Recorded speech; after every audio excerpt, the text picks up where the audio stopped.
let's talk about Roe v. Wade. It's officially been overturned by the Supreme Court of the United States. I want to talk about how serious this is with respect to women's rights. I also want to discuss the school of thought that says Roe v. Wade is, and I quote, bad constitutional law in the first place. And last but not least, I want to talk about the old Democratic credo that abortion should be, quote, safe, legal, and rare, unquote, and whether or not that's still the common philosophy. So I know that's a lot, but can you begin to unpack this for us? Well, first off, we already knew that the conservatives had packed the Supreme Court.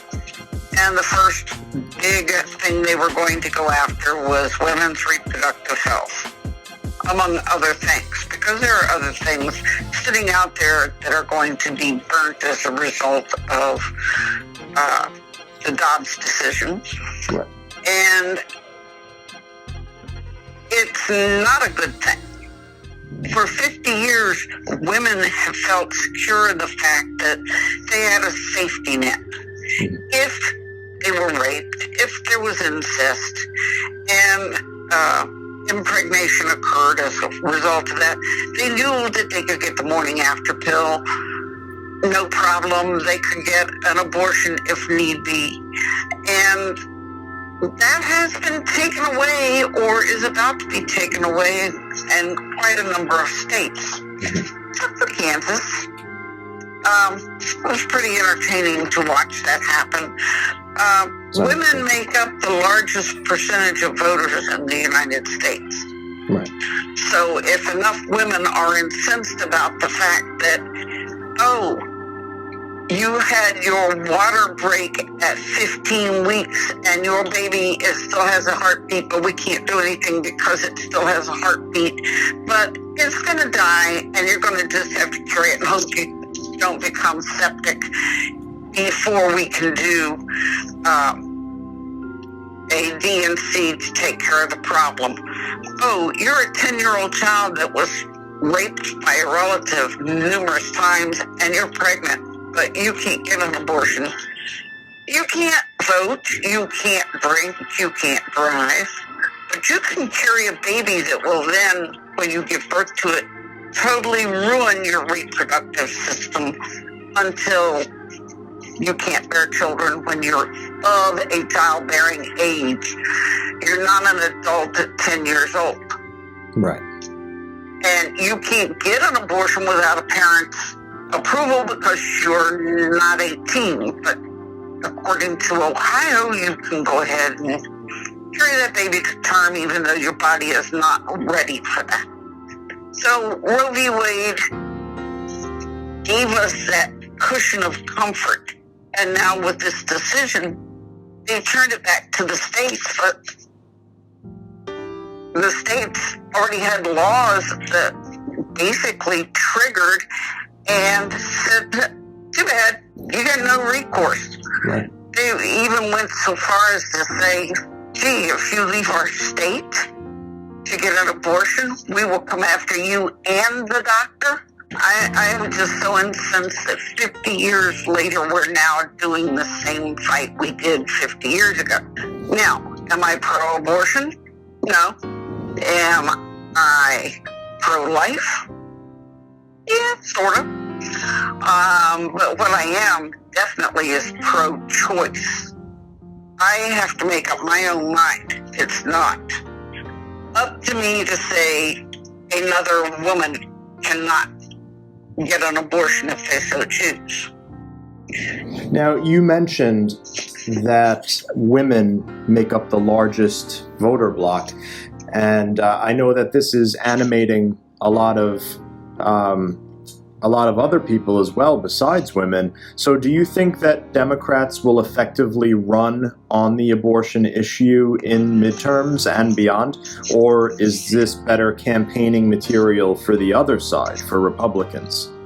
I do believe it's going to be in the forefront, but it's not the biggest concern. of all the issues facing us. What is the number one concern is threats to our democracy. But then when you look at it, the Supreme Court doing what they did, and then individual state legislatures doing what they did with women's health rights, that is a threat to democracy. You've taken away the rights of the vast majority of people in the United States. So, do I think the Democrats can run on that? I know they can run on it. They are running on it, but that's not their only issue that they're running on. Yeah. But it all goes back to democracy and human rights. And speaking of which, the Supreme Court also rained down some other pretty heavy conservative rulings lately. There's been some chatter about expanding or packing the court. Do you think this is a smart political move, or are certain Democrats barking up the wrong tree with this one?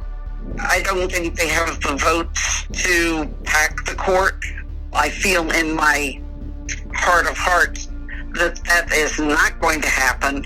They're too busy running to save their jobs and keep the balance of power at least what it is right now, if not better, and keep the legislature toward the Democratic side of the aisle, albeit moderately Democratic.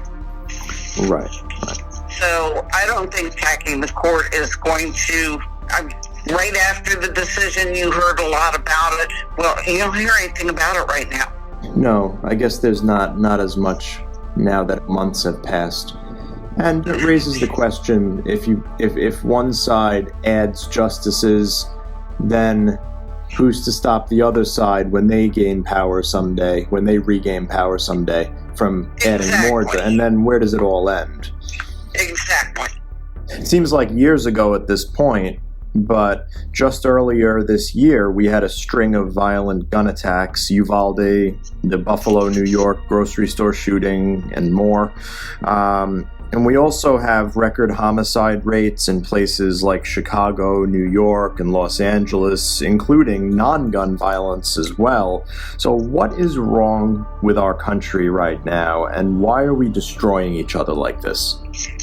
I have enough control over my morals and my temper to not grab a gun and go run out and try to shoot someone when they do something that I consider to be a slight. Cutting someone off in traffic, which I would never do anyhow, but it happens. People have been through a pandemic. They have some issues that they haven't resolved emotionally. They were not able to work. And they were told they had to wear masks. They needed to get these shots. They needed this. They had to do that. Right. And they were stressed to the max. And they still are. Now they're being told, oh, you can't work from home anymore. Right. Okay. But we can't afford to buy gas. Although there's another story there. People don't know how to resolve their issues with other people.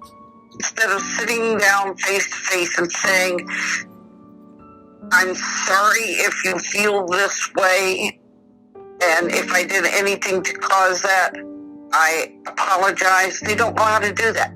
And you will find that the person who gets in a fight or starts a fight in a bar or at a party somewhere, 9 times out of 10, they have a gun in their car or on their person. Yeah. And easy access to firearms is another problem. And I see it on TV all the time, and I see it in the games we play online, and all of the tropes that are out there that you can think of. But the bottom line is, no one knows how to resolve their issues in an adult manner. Let's look at what happened in Mar-a-Lago. Donald Trump's Florida home was recently searched or raided, more on that term in the next question, by the FBI. Many are celebrating this as Trump's big downfall, but, this does sound like a song we've all heard before. What do you think is going to happen here? If this yields nothing of consequence, as we've seen happen before, do you think it will only strengthen Trump's base and his influence on the GOP? They are emboldened, even as we speak, to support this person. Why, I don't know. Because he doesn't give a rat's butt about anybody but himself. Never has. Long before the FBI requested a search warrant to search Mar-a-Lago, long before Trump even left office, the National Archives told them what they needed to do, how they needed to handle all the presidential documents, and that those documents needed to come to the National Archives. They sent that after he lost the election. Oh, wait a minute, I said, yes, I did. He was told, this is what you have to do with all of the documents. In January, they repeated that as he was packing up. Whoever packed his papers, I'm sure he was right involved with it to some extent. But he waited till the last minute because he was sure they were going to overturn the election. So we have the National Archives a second time or third time telling him we need these documents. Well, those documents, some of them they got. A bunch of them went to Florida on a moving van. And then they went down several months later and brought back a bunch of them. Then they were told multiple times, we need all the documents. They were eventually told, well, you've got everything. But when the archivists started going through it, they went, oh, where's the letters from Kim Jong-un? Where's this letter? Where's the letter from Barack Obama? None of those things showed up in all of the boxes that the archives had. They went to the FBI or to the Justice Department, one of the two. And from there, they sent a letter. They sent a request. They went down and they talked to him and said, we need these things. Where are they? They came back with a few things. And then they found out, and they don't know who blew the whistle, but someone blew the whistle that said, we're still missing papers. And when they went down and got the search warrant, and in fact the redacted affidavit was released. Now, the original archives that they got in the spring contained 700 pages of classified materials. The ones that they just got a couple of weeks ago contained 11 classified documents, one of which was so top secret that it's not supposed to be out of a secure room.